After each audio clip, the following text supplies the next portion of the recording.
Hey guys, welcome to Cyber. My name is Tiger, and today we're making a remake of my old video on how to accumulate weapon points in Fairy Fencer F. Now, as you can see from the title right here, I am on Fairy Fencer F Advent Dark Force. Now, that's from a popular request, and a lot of people have been telling me to play this version instead of the original Fairy Fencer F version. To me, I've played through this game. All right, I completed this game once. And to me, this just looks like a bunch of compiled DLCs that could be purchased for the original game, but instead they decided to sell the whole game for the entire community again. So those people who've bought the entire Fairy Fencer F in the first place has to pay another full-price version of a game just to have new additional features added. A couple costumes, new characters, and a couple of new features like more people in your party. So in a way, yes, I'm a little bit tilted by this game, but on the bright side, I did like how they changed the costume for Tiara, so I'm gonna let that slide. Before we start, I wanna say a few things. So I know I haven't been posting videos recently. I know you guys have been waiting. For those people who requested this video, probably have gotten bored already, and I don't blame you if you've already forgotten about it. But my exams are now done. Schools are completely over. I am now free to make videos, so expect videos to be coming out consistent, like boom, boom, boom. So I'm gonna go ahead and get started. I'm gonna try to explain this in the most orderly fashion possible. Since I've already gone through one playthrough, you can expect me to be completely over level. I'm going to break this down as in the chronological order. There we go. Okay, I can't English today. So the first thing is, we need to understand when this grind can be performed. And I tried looking through the wikis. It's obsolete, honestly. A lot of things on the wikis are talking about how the main characters, they don't talk anything about the Furies or how to collect them or when you actually collect them. And neither do I, actually. I don't remember this stuff, so I actually had to go back to basically the entirety of the game itself. And now I'm looking through this and I'm kind of questioning what I have to do. So, taking a look here.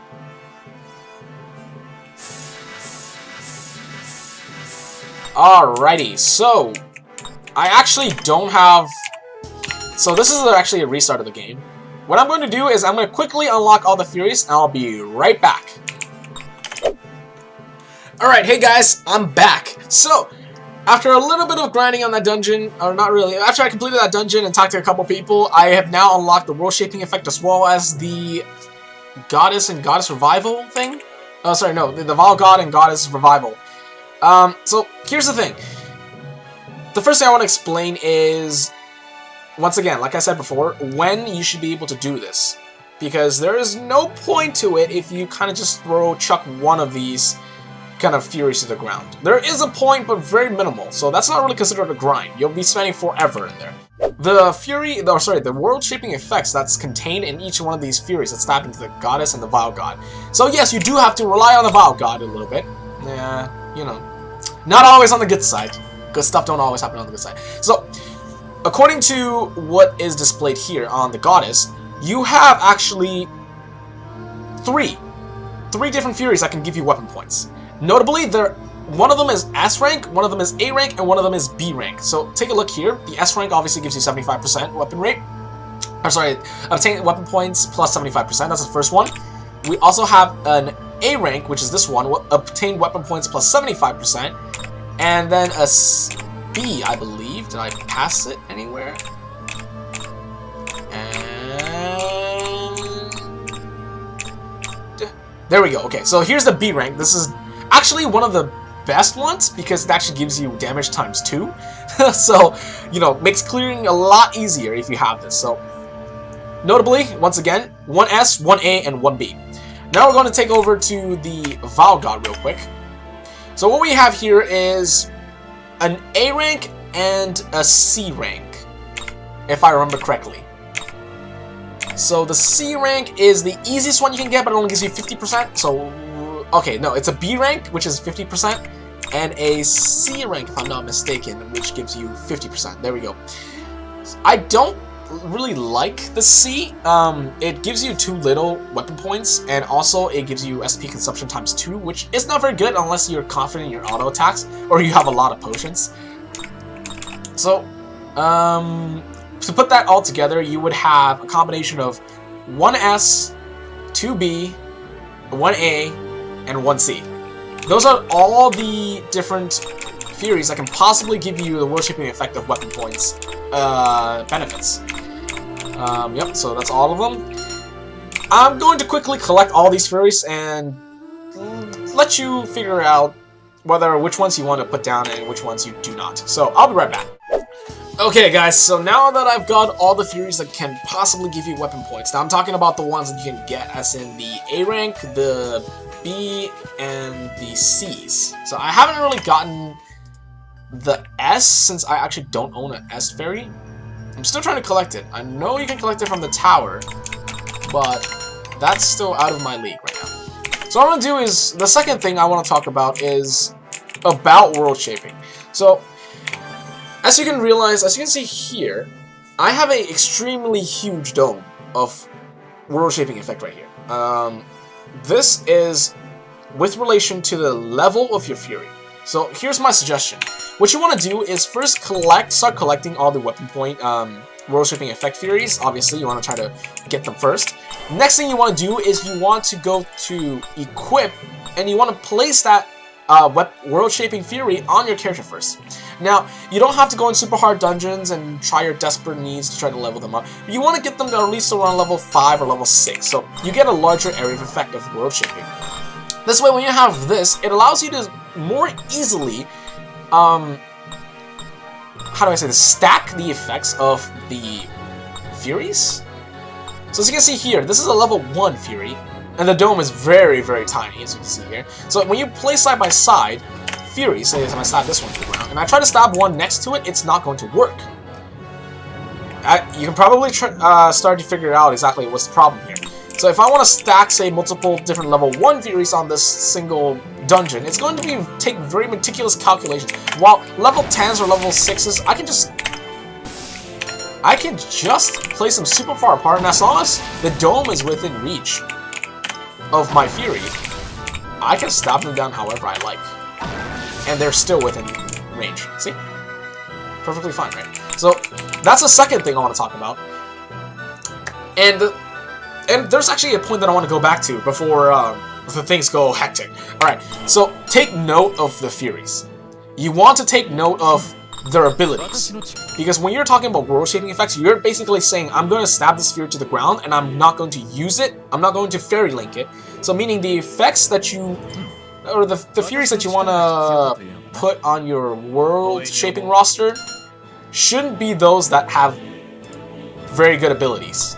So things such as, like the one I take for instance is, wait, if I can find this, something with like SP cost down or some stuff like that is pretty vital in your battles, and I would say keep them. You can still level them up obviously, but keep the world shaping Furies to the ones that you don't typically use. This way, it doesn't interfere with any of your clearing, and it maximizes your clearing potential. So next thing what we want to do is kind of test out exactly how this works. Obviously, I'd say the best time to start grinding is when you have the 1C and the 2Bs.